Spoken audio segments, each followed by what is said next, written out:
하나님 말씀 베드로전서 5장 7절에서 11절 말씀입니다.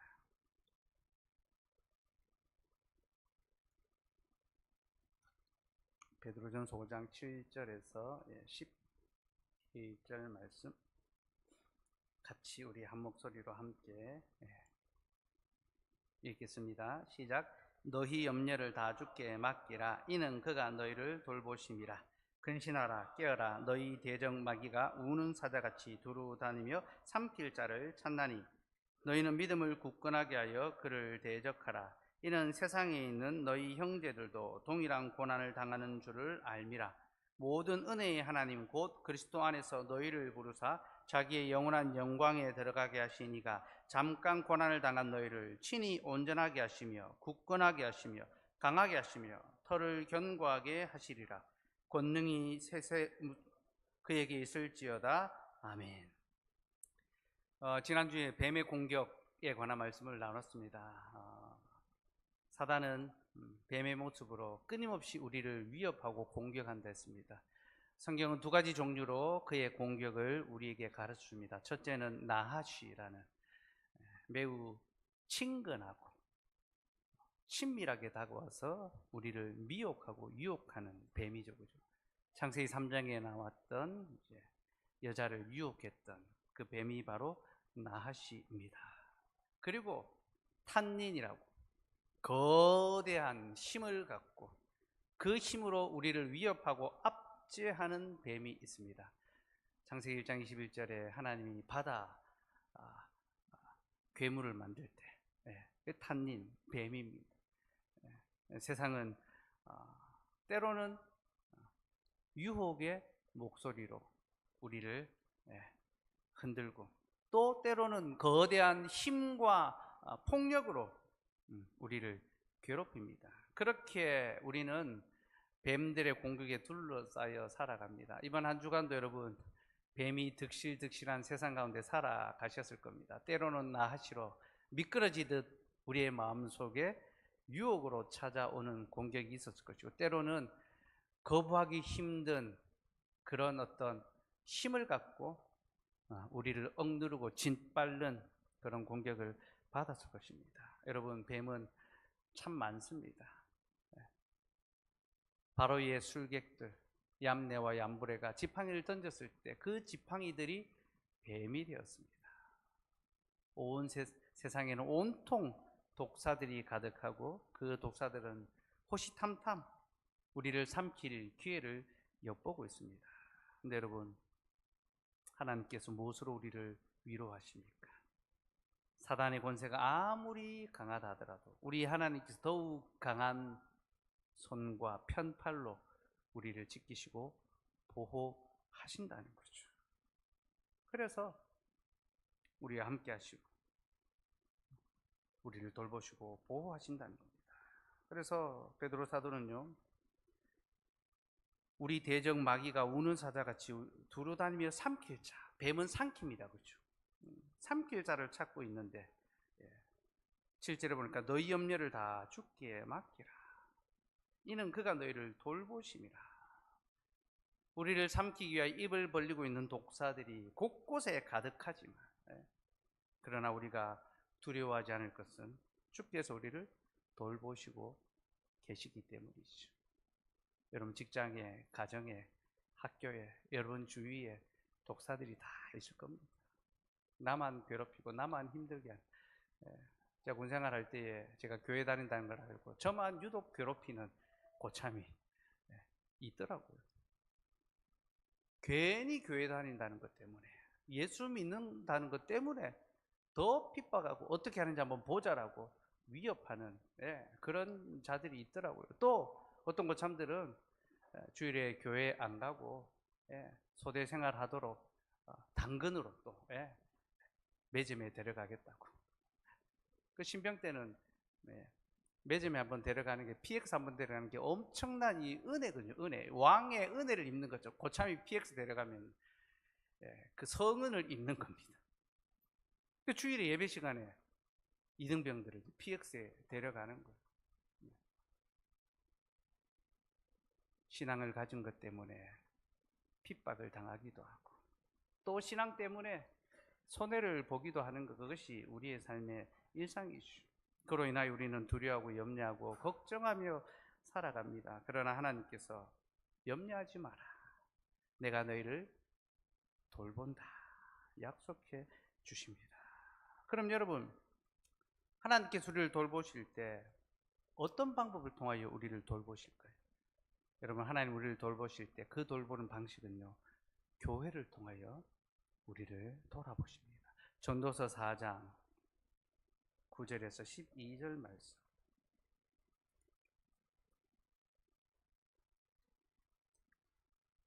전도서 4장 9절에서 12절 말씀 같이 읽겠습니다. 시작. 두 사람이 한 사람보다 나으면 그들이 수고함으로 좋은 상을 얻을 것임이라. 혹시 그들이 넘어지면 하나가 그 동물을 붙들어 일으키려니와 홀로 있어 넘어지고 붙들어 지킬 자가 없는 자에게는 화가 있으리라. 또 두 사람이 함께 누우면 따뜻하거니와 한 사람이면 어찌 따뜻하랴. 한 사람이면 패하겠거니와 두 사람이면 맞설 수 있나니 세 겹줄은 쉽게 끊어지지 아니하느니라. 하나님께서 우리를 그 사단의 공격으로부터, 뱀의 위협으로부터 어떻게 지키시고 돌보시는가? 교회라는 공동체를 통하여 우리를 붙들어주고 우리를 돌보아주고 우리를 지켜준다라는 거죠. 홀로 있는 자가 넘어질 때 동무가 없으면 어떻게 일어설 수 있겠느냐? 한 지체가 넘어지면 다른 지체가 붙잡아 주는 거죠. 한 사람이 누울 때 추위를 겪습니다. 아픔과 어려움과 고통의 시간을 지날 때 홀로 누운 밤이 얼마나 힘들겠습니까? 함께 그의 아픔에, 그의 고통에 동참해주고 울어주면 그 어려움을 견디고 이길 수가 있죠. 그래서 한 사람이면 패하겠거니와 두 사람이면 맞설 수 있나니 세 겹줄은 쉽게 끊어지지 아니하느니라.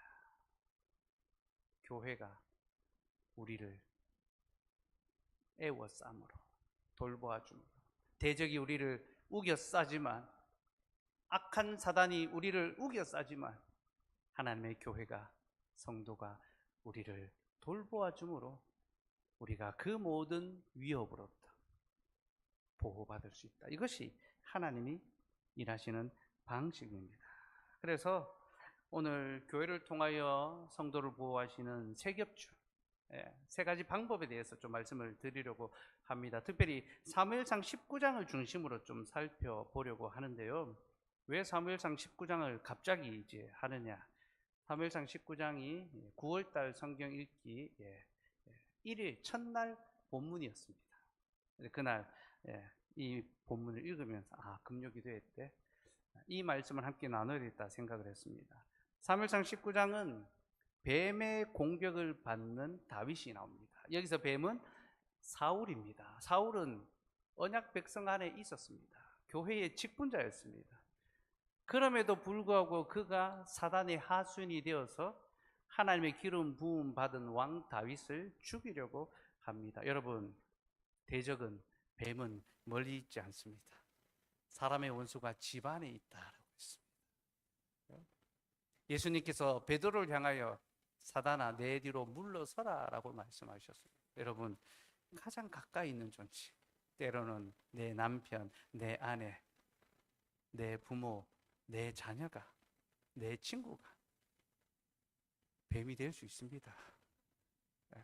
사울이 지금 바로 그 뱀의 하수인 역할을 하면서 다윗을 죽이려고 하고 있습니다. 그런데 하나님께서 다윗을 지키시고 보호하십니다. 세 가지 방법을 통해서 다윗을 보호하십니다. 첫째는 신앙 고백을 통하여 보호하시는데요. 1절에서 3절 말씀, 사무엘상 19장 1절에서 3절 같이 읽읍시다. 시작. 사울이 그의 아들 요나단과 그의 모든 신하에게 다윗을 죽이라 말하 했더니 사울의 아들 요나단이 다윗을 심히 좋아하므로 그가 다윗에게 말하 이르되 내 아버지 사울이 너를 죽이기를 꾀하시느니라. 그러므로 이제 청하노니 아침에 조심하여 은밀한 곳에 숨어 있으라. 내가 나가서 내가 들에서 내 아버지 곁에 서서 내 일을 내 아버지와 말하다가 무엇을 보면 내게 알려주리라 하고 사울이 다윗을 죽이려고 합니다. 근데 그의 아들 요나단이 다윗에게 아버지가 하는 그 일을 알려주고 있습니다. 요나단은 왜 다윗에게 이렇게 하고 있습니까? 1절에서 요나단이 다윗을 심히 좋아함으로, 사랑했기 때문에, 친구로서 사랑했기 때문에 이렇게 도와줬다라고 그렇게 사람들이 봅니다. 그래서 다윗과 요나단의 어떤 이 관계를 정말로 이 성경 안에 있는 이 좋은 이 친구 관계, 그 관계로 해석을 하고 또 적용을 하는데요. 다윗과 요나단의 관계는 그런 교우 관계가 아닙니다. 그 친구 관계 아닙니다. 신앙 고백 안에서 하는 성도적 관계입니다. 18장 3절에서 4절 한번 보겠습니다. 18장 3절에서 4절 같이 읽읍시다. 시작. 요나단은 다윗을 자기 생명같이 사랑하여 더불어 언약을 맺었으며 요나단이 자기가 입었던 겉옷을 벗어 다윗에게 주었고 자기의 군복과 칼과 활과 띠도 그리하였더라. 요나단이 다윗을 사랑했던 것은요, 그가 다윗과 언약을 맺었기 때문입니다. 그 언약 관계 안에, 신앙 고백 안에서 그들이 하나가 되었습니다. 그리고 자기가 입었던 겉옷과 군복과 칼과 활과 띠를 주었죠. 이 겉옷과 군복과 칼과 활은요, 띠는요, 신분을 보여줍니다. 직분을 보여줍니다. 곧 사울이 왕인데 그 왕의 직분이 요나단에게로 넘어옵니다. 그가 세자입니다. 세자, 그렇죠? 후계자입니다. 그렇죠? 근데 하나님께서 다윗에게 기름 부으셨다는 것을 요나단은 알았습니다. 그는 자신이 아버지의 뒤를 이어야 될 왕위 계승자였지만 하나님께서 자신이 아니라 다윗을 이스라엘의 왕으로 세웠다는 것을 받아들였습니다. 이 믿음입니다. 하나님의 약속에 대한 믿음입니다. 하나님의 행하심에 대한 믿음입니다. 여러분, 교회에서요, 직분자 투표를 하는데 내가 될 차례인데 나보다 늦게 온 사람이 나보다 먼저 장로가 되면요, 굉장히 속쓰립니다. 배가 아픕니다. 교회를 떠나는 분들이 있습니다. 하나님께서 하신 이름에도 불구하고 우리가 받아들이는 것은 굉장히 어려운 그런 일들이 많이 있습니다. 요나단의 입장에서 그 일은 받아들일 수 없는 아픔이고 고통이죠. 그러나 그는 하나님의 그 약속에 대해서 신뢰하고 믿고 받아들였습니다. 전적으로 순종했죠. 그래서 다윗과 언약을 맺었습니다. 하나님이 너를 이스라엘의 왕으로 기름 부으셨기 때문에 너가 이스라엘의 왕이 될 것을 고백하고 언약을 맺었습니다. 그리고 자신의 옥과 무기를 그에게 넘겨주었습니다. 내가 아니라 당신이 이 나라의 왕이 되는 것이 하나님의 뜻이다. 요나단은 다윗을 향하여 언약을 맺고 하나님 앞에서 신앙 고백했습니다. 하나님, 주께서 이 사람을 우리의 왕으로 세우셨음을 내가 믿습니다. 받아들입니다. 그렇게 다윗을 이스라엘의 왕으로, 하나님 세우신 왕으로 받아들였기 때문에 그는 하나님의 기름 부으신 왕을 지켜야 되는 겁니다. 보존해야 되는 겁니다. 그저 인간적인 어떤 관계로서 사랑해서 그를 보호해 주려는 것이 아니라 하나님의 약속 앞에서 신앙 고백을 했기 때문에 그 고백대로 그 왕을 지키려고 하는 거죠. 그래서 다윗을 지키고 보호하는 거예요.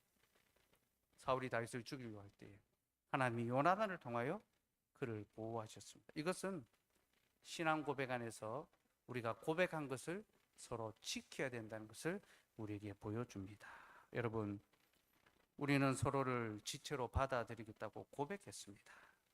그렇기 때문에 우리는 그 고백을 반드시 지켜야 합니다. 그렇습니다. 신앙고백서 25장 성도의 교제 2항에 이런 내용이 나옵니다. 같이 읽읍시다. 시작. 성도들은 고백으로 서야겠으니 하나님께 드리는 예배나 상호 덕을 세우기 위해 행하는 여타의 영적 봉사에서 또한 필요에 따라 힘이 닿는 대로 외적인 짐들을 서로 덜어줌으로써 거룩한 친교와 교제를 계속 유지해야 한다. 우리가 성도의 교제를 해야 되는 이유가 무엇입니까? 서로 돌아보고 영적으로 섬기고 또 힘이 닿는 대로 서로의 짐을 덜어줘야 될 필요, 거룩한 친교, 말씀 안에서 교제해야 되는 이유가 무엇입니까?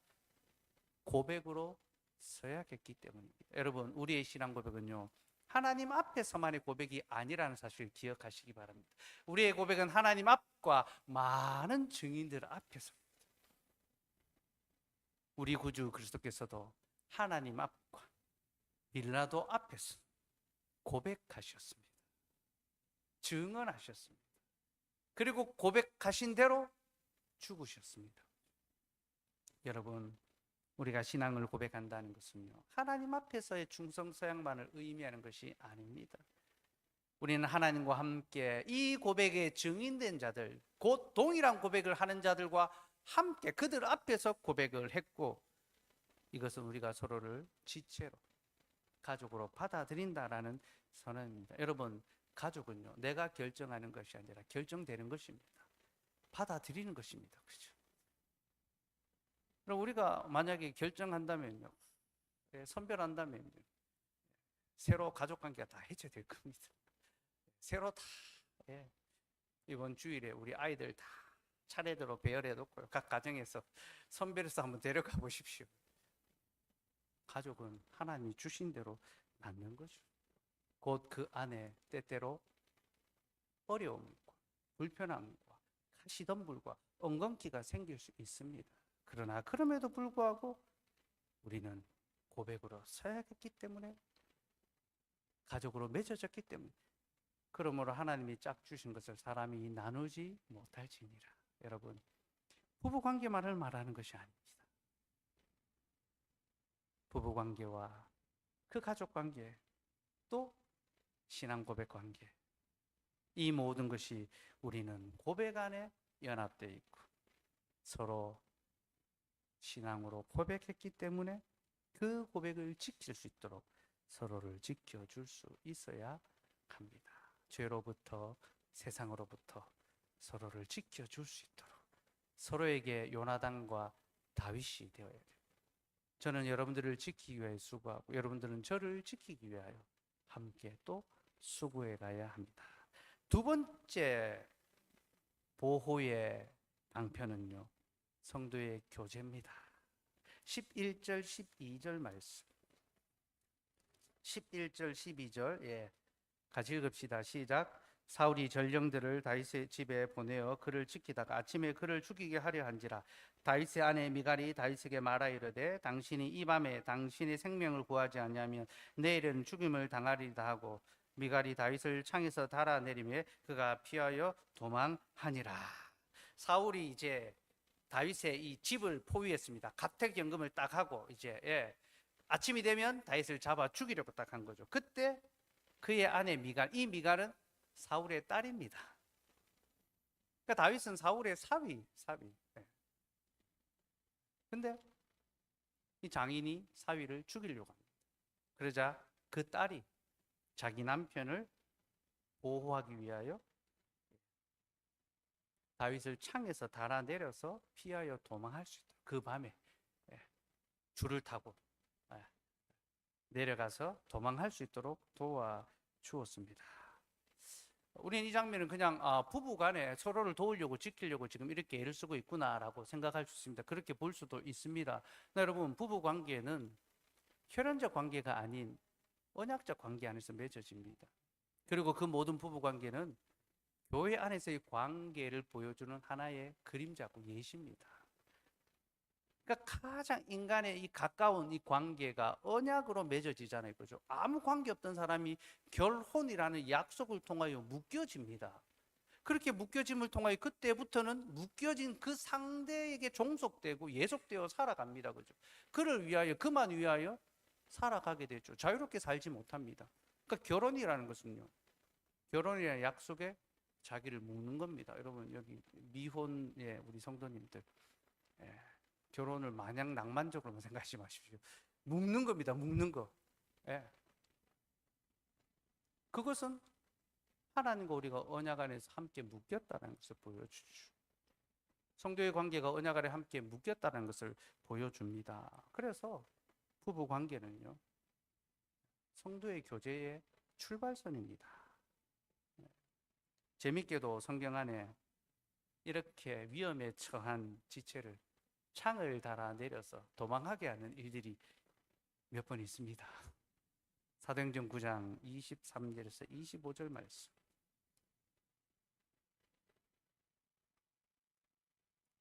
사도행전 9장 23절에서 25절 말씀 같이 읽읍시다. 시작. 여러 날이 지나매 유대인들이 사울 죽이를 공모하더니 그 계교가 사울에게 알려지니라. 그들이 그를 죽이려고 밤낮으로 성문까지 지키거늘 그의 제자들이 밤에 사울을 광주리에 담아 성벽에서 달아내리니라. 사울, 곧 바울이죠. 그가 다메섹에서 회심했습니다. 그리고 그가 즉각적으로 하나님의 복음을 전했죠. 그래서 다메섹에 있던 유대인들이 발칵 뒤집혔습니다. 저가 예수 믿는 자들을 잡아 죽이러 오던 자가 아니었나. 근데 오히려 지금은 그리스도를 증거하고 있도다. 그래서 유대인들이 사울을 잡아 죽이려고 공모하고 있습니다. 그 소식이 사울에게까지 전해졌습니다. 밤낮으로 성문을 지키고 있습니다. 그때 제자들이, 곧 다메섹에 있던 성도들이 어떻게 합니까? 밤에 사울을 광주리에 담아 성벽에서 달아내렸습니다. 도망갈 수 있도록 도와주었던 거죠. 성도의 교제입니다. 어려움에 처한 지체에게 성도가 함께 돕고 힘을 쓰는 것, 그것이 성도의 마땅한 소임이라는 거죠. 18장 9절에서 10절도 한번 볼까요? 18장 9절에서 10절. 9절 10절 읽읍시다. 시작. 밤에 주께서 환상 가운데 바울에게 말씀하시되 두려워하지 말며 침묵하지 말고 말하라. 내가 너와 함께 있으며 어떤 사람도 너를 대적하여 해롭게 할 자가 없을 것이니 이는 이 성중에 내 백성이 많음이라 하시더라. 바울이 고린도에서 복음을 전했을 때에 많은 대적들이 있었습니다. 그로 말미암아 바울이 두려움에 사로잡혔습니다. 고립감과 공포에 빠져드는 거죠. 여러분, 직분자라고 해도 고립과 외로움 속에서는 힘을 잃을 수 있습니다. 홀로 있는 직분자는요, 사실은 할 수 있는 일이 별로 없습니다. 여러분, 사자, 이런 동물들을 봐도요, 물 위에서 떨어져 있는 사자는요, 아무 힘이 없습니다. 다른 동물들에게 공격당하고 초라하고 비참한 신세가 되고 말죠. 바울이 두려움 가운데 있었는데 하나님께서 뭘 하십니까? 두려워하지 마라. 침묵하지 마라. 이 성중에 내 백성이 많음이라. 하나님께서 우리를 홀로 버려두지 아니하시고 교회로 불러 모아주시고 성도의 교제를 통하여 우리를 보호하시고 돌보시고 위로하시고 지키십니다. 세 겹줄은 쉽게 끊어지지 않는다. 여러분, 우리는 성도의 교제를 통하여 서로를 위로하고 지킬 수 있어야 합니다. 왜냐하면 이것이 우리가 교회로 허입될 때에, 우리가 성찬상에 참여할 때에 고백했던 고백의 내용이기 때문입니다. 공적 신앙 고백서 있습니다. 우리 성찬 참여할 때 다 이 고백했습니다. 성도 허입할 때 다 이 고백합니다. 그 네 번째 질문이 이렇습니다. 같이 읽읍시다. 시작. 그대는 하나님의 교회에 살아있는 지체로서 교회의 거룩함과 합평함을 위해 힘쓰며 교회 전체의 사명을 이루는 데에 개인 생활의 목적도 있다는 것을 알고 자기의 생애를 다 들여서 주님을 섬기기로 굳게 결심하십니까? 우리가 교회로 허입될 때 이것은 주님의 교회의 지체로서 그 몸의 한 부분으로 참여하게 됐다는 것을 의미하는 것이고 받아들이는 것이고, 내가 한 지체가 되었기 때문에 다른 지체를 위하여 그들의 평안을 위하여, 그들의 안위를 위하여 내가 섬기며 수고하고 교제하겠다. 그 약속을 하는 겁니다. 그래서 여러분, 성도는요, 어려움에 처한 지체를 돌아보고 약한 자들을 돌아보아야 합니다. 칼빈 선생이 1535년에 파리에서 급하게 도피하게 됩니다. 2년 전에 파리 대학 총장으로 취임했던 니콜라스 콥의 연설문에 칼빈 선생이 그 연설문 작성에 이제 도움을 줬거든요. 그 연설문이 종교개혁에 관한 연설문이었습니다. 종교개혁 때문에 박해를 받게 됐습니다. 그래서 급하게 피신을 하게 됐는데, 하숙을 하고 있는, 칼빈이 하숙하고 있는 그 집에 군인들이 찾아왔습니다. 그때 성도들이 모여들어서 그 문을 지키고 있었습니다. 버티고 있었습니다. 그리고 몇몇 성도들이 그 3층에 방이 있는데 커튼을 연결해서 달아내려서 도망갈 수 있도록 퇴로를 봐주고 도와주고 열어주었습니다. 여러분, 신앙의 위인은 홀로 존재하지 않습니다. 누구도 혼자서 위인이 될 수 없습니다. 우리는 다 교회의 성도고, 교회의 자녀고, 교회의 형제고, 교회의 자매입니다. 우리 모두에게는 서로의 도움이 필요합니다. 누군가 약할 때 그 사람 곁에 함께 있어 주어야 될 책임과 필요가 우리에게 있고, 내가 그렇게 옆에 있어 줄 때, 그때 내가 어려울 때 내 옆에 교회가 나를 도와주고 위로할 수 있는 겁니다. 그래서 여러분, 교회는요, 위로의 공동체입니다. 정말로 위로가 넘쳐나는 곳이 교회가 되어야 합니다. 종교개혁 시대에 하이델베르크 요리문답이 나오죠. 그 요리문답의 첫 번째 문답이 무엇입니까? 살아서나 죽어서나 당신의 유일한 위로는 무엇입니까? 그들은 구원을 위로로 이해했습니다. 왜 그랬을까요? 두 가지 이유 때문입니다. 첫째는 그들에게 그 당시 참된 믿음을 갖는다는 것은 핍박과 죽음, 순교를 의미했기 때문에 하나님의 영원한 위로가 그들에게 필요했던 것이죠. 하나님, 우리가 이 믿음으로 살고 죽을 것이니 주는 이 믿음대로 우리를 위로하여 주시옵소서. 그들에게 구원은 위로였습니다. 두 번째 이유는요, 그 당시 로마 교회는 성도들에게 위로를 주지 않았습니다. 수고하고 무거운 짐, 얽매이는 것들을 주었죠. 온갖 율법적인 행위로 말미암아 백성들의 삶을 무겁게 짓눌렀습니다. 예수님 당시의 바리새인들처럼. 그래서 그 당시 교회에는 더 이상 위로가 없었습니다. 근데 우리의 선배들은 주님의 교회, 주님의 말씀에는 참된 위로가 있다.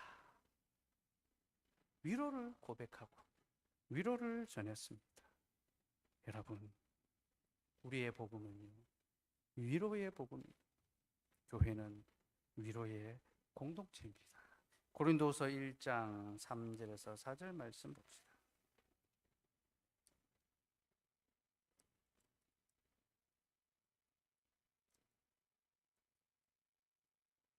고린도서 1장 3절에서 4절 말씀 같이 읽읍시다. 시작. 찬송하리로다. 그는 우리 주 예수 그리스도의 하나님이시요 자비의 아버지시요 모든 위로의 하나님이시며 우리의 모든 환난 중에서 우리를 위로하사 우리로 하여금 하나님께 받는 위로로서 모든 환난 중에 있는 자들을 능히 위로하게 하시는 이시로다.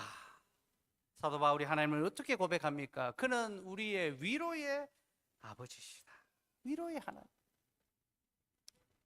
사도는 하나님이 위로의 하나님이라고 고백하고 있습니다. 그 하나님이 우리를 환난 중에서 위로하셨고,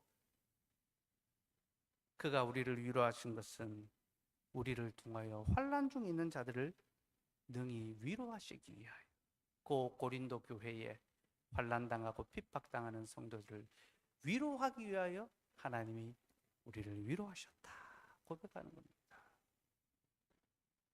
바울은 교회에 위로의 복음을 전했습니다. 근데 여러분, 이 고린도서 8장과 9장에 가면 어떤 내용이 나오는지 압니까? 연보에 관한 내용이 나옵니다. 성도의 교제, 성도의 위로가 무엇을 통하여 이루어져야 한다는 겁니까?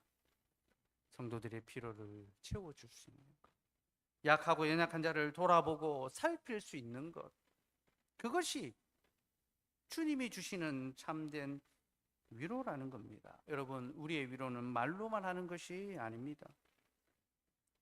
우리는 성도를 돌아보고 섬기는 일에 힘써 수고해야 되고 연보할 수 있어요. 이것이 하나님의 위로, 곧 하나님의 채우심을 경험한 자들이 하나님의 위로를 나누는, 곧 하나님의 그 자비의 사역에 동참하게 되는 그런 일입니다. 하나님께서 우리에게 먹을 양식을 주시고 열매를 주신 것은 우리로 이 나눔의 섬김을 더 풍성하게 하기 위해서, 더 많은 위로로 교회에 넘치게 하기 위해서 우리에게 은혜를 베풀어 주시는 겁니다. 그렇게 위로의 하나님으로부터 위로받은 성도들이 자신의 삶의 필요를 함께 나눔으로 서로를 위로할 때 고린도 후서는요, 위로에 관한 말씀으로 마칩니다. 13장 11절에서 12절, 11절에서 12절 같이 읽읍시다. 시작. 마지막으로 말하노니 형제들아 기뻐하라. 온전하게 되며 위로를 받으며 마음을 같이하며 평안할지어다.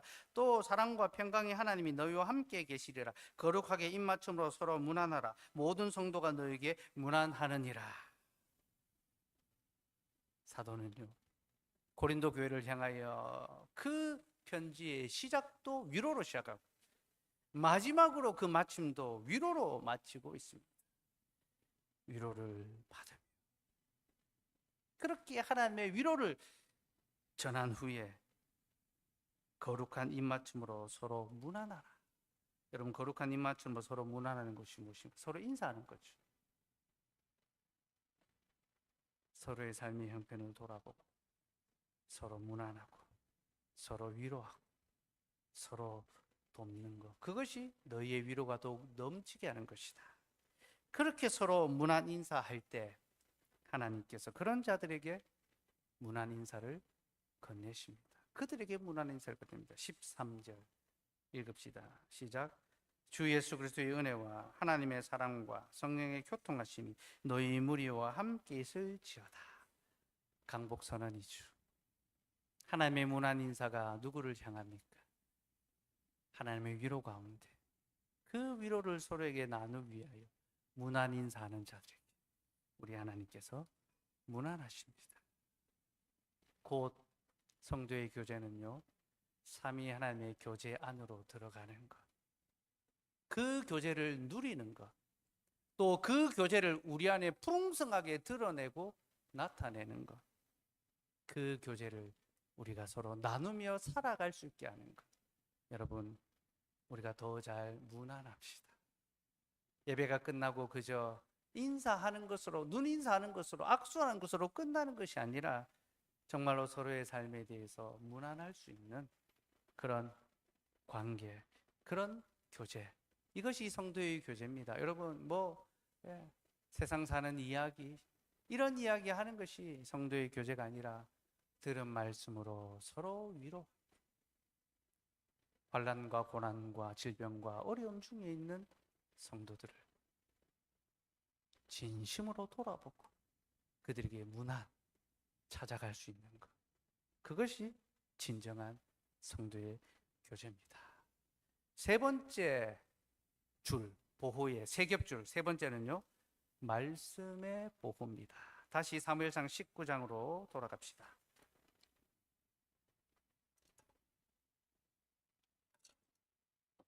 사무엘상 19장 18절에서 20절 말씀 같이 읽읍시다. 시작. 다윗이 도피하여 라마로 가서 사무엘에게로 나아가서 사울이 자기에게 행한 일을 다 전하였고 다윗과 사무엘이 나요스로 가서 살았더라. 어떤 사람이 사울에게 전하여 이르되 다윗이 라마 나요스에 있더이다 하매 사울이 다윗을 잡으러 전령들을 보냈더니 그들이 선지자 무리가 예언하는 것과 사무엘이 그들의 수령으로 선 것을 볼 때에 하나님의 영이 사울의 정령들에게 임하매 그들도 예언을 한지라. 집에서 도망한 다윗이 사무엘에게로 갔습니다. 왜 사무엘에게로 갔을까요?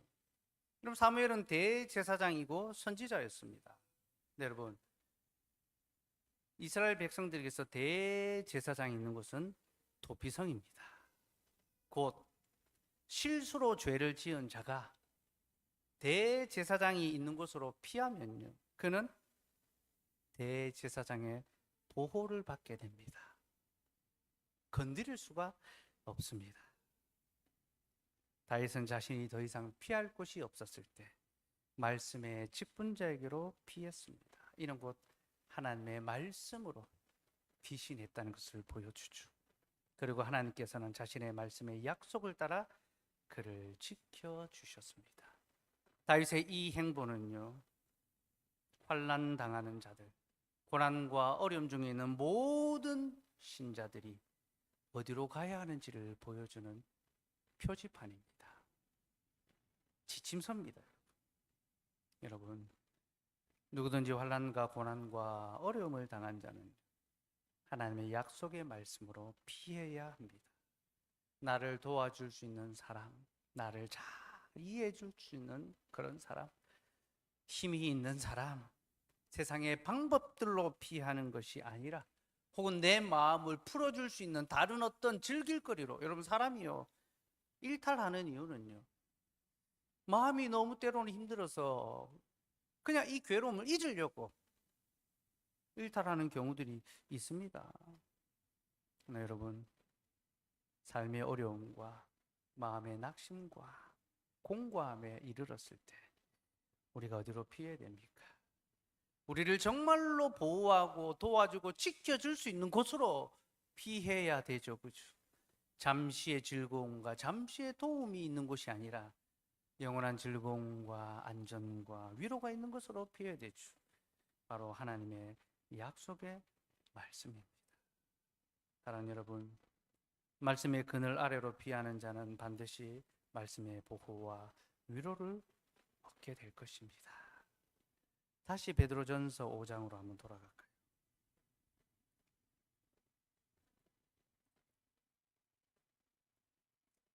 베드로전서 5장,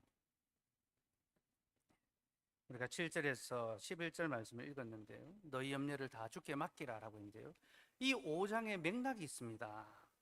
5장 1절에서 6절까지는요, 장로의 직분에 관한 말씀입니다. 곧 장로들이 그 양무리를 잘 돌아보아야 하며 성도들은 그 장로들의 지도에 겸손하게 순복할 것을 요구합니다. 그러고 난 다음에 7절에서 너희 염려를 다 주께 맡기라 라고 합니다. 그런데 여러분, 너희 염려를 다 주께 맡기라, 이 말의 의미가 무엇입니까? 이것은 단순히 그저 어떤 심리적인, 정서적인 그런 말씀이 아닙니다. 걱정과 염려는 주께 다 맡기자, 그런 말이 아닙니다. 너희 염려를 주께 다 맡기라는 것입니다. 그가 우리를 돌봐준다는 것은 하나님께서 교회의 직분자를 통하여 장로들의 말씀의 지도와 보호와 돌봄을 통하여 우리를 돌아봐 주시기 때문에 그 말씀의 교훈과 지도 아래 순복하고 순종하고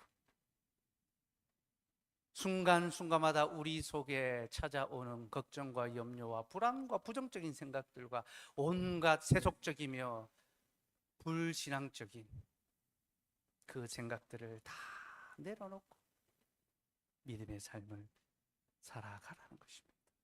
바로 그때 우리는 세상의 염려에서 벗어나서 참된 평안과 감사의 삶을 살아갈 수 있게 된다는 거죠. 그러니 여러분, 여러분의 염려를 다 주께 맡겨 드리십시오.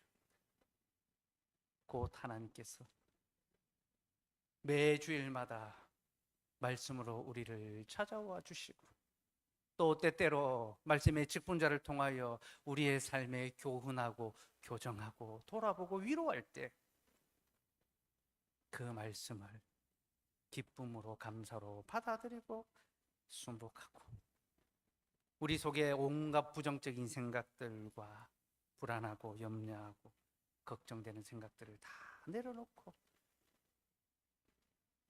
믿음 가운데 감사와 평안과 기쁨의 삶을 살아가도록 합시다. 이것이 주께서 교회를 통하여 우리에게 주시는 위로며 보호며 돌봄입니다. 근데 여러분, 이 위로를 더욱 풍성히 누리기 위해서 우리에게 꼭 필요한 것이 하나 있습니다. 바로 기도입니다. 기도. 그래서 8절에서 근신하라, 깨어라, 기도하라는 거죠. 그렇죠? 그리고 왜 기도해야 됩니까? 기도는 우리가 우리의 힘으로 살아가는 것이 아니라 하나님의 은혜로 살아간다는 것을 고백하는 것입니다. 우리가 우리의 힘으로 살아간다고 생각하면요, 걱정과 염려와 두려움을 우리는 벗을 수가 없습니다. 왜? 내가 하는 일이니까. 내 방법으로 해보려고 하니까 끊임없이 온갖 부정적인 생각들이 우리를 짓누르는 겁니다. 그러나 우리가 우리의 힘으로 살지 않냐고 하나님의 은혜로 살아가기 때문에 기도할 때 우리는 비로소 모든 염려를 내려놓을 수가 있습니다. 그래서 들은 말씀을 가지고 엎드려 기도해야 되는 거죠. 우리가 지난 8월 한 달 기도의 시간을 잠시 쉬었습니다. 그렇죠? 기도의 시간이 쉬었을 때 우리는 두 가지를 느끼게 됩니다. 첫째는요, 정말로 기도의 시간이 필요하구나라는 어떤 절박함과 간절함이 느껴져야 되고요. 또 하나는 내가 일상 속에서 또 기도함으로 나를 지켜야 되는구나. 여러분, 우리의 삶에 이렇게 많은 걱정과 염려가 끊이지 않고 찾아오는 그 이유가 무엇인가? 우리의 기도하지 않음, 우리의 잠들어 있음에서 그 이유를 찾을 수 있기를 바랍니다. 빌립보서 4장 6절에서 7절 말씀, 우리 이 말씀 같이 읽고 함께 기도할 텐데요. 빌립보서 4장 6절에서 7절 말씀 같이 읽읍시다. 시작. 아무것도 염려하지 말고 다만 모든 일에 기도와 간구로 너희 구할 것을 감사함으로 하나님께 아뢰라. 그리하면 모든 지각에 뛰어난 하나님의 평강이 그리스도 예수 안에서 너희 마음과 생각을 지키시리라. 우리의 생각과 마음을 지키는 것은 오직 그리스도밖에 없습니다. 그 그리스도께서 기도하는 자에게 평안과 감사를 주실 것입니다. 뱀의 공격으로부터 하나님은 교회를 통하여 우리를 보호하시고, 교회는 세 가지 삼겹줄로 우리를 지킵니다. 신앙 고백을 통하여 지키고, 성도의 교제를 통하여 지키고, 말씀의 교훈과 가르침을 통하여 지킵니다. 우리는 이 세 겹줄을 기도를 통하여 연주할 수 있어야 합니다. 여러분, 그 기도로 이제 우리의 생각과 염려를 주께 맡겨 드릴 수 있도록 합시다. 우리 같이 찬양하시겠습니다.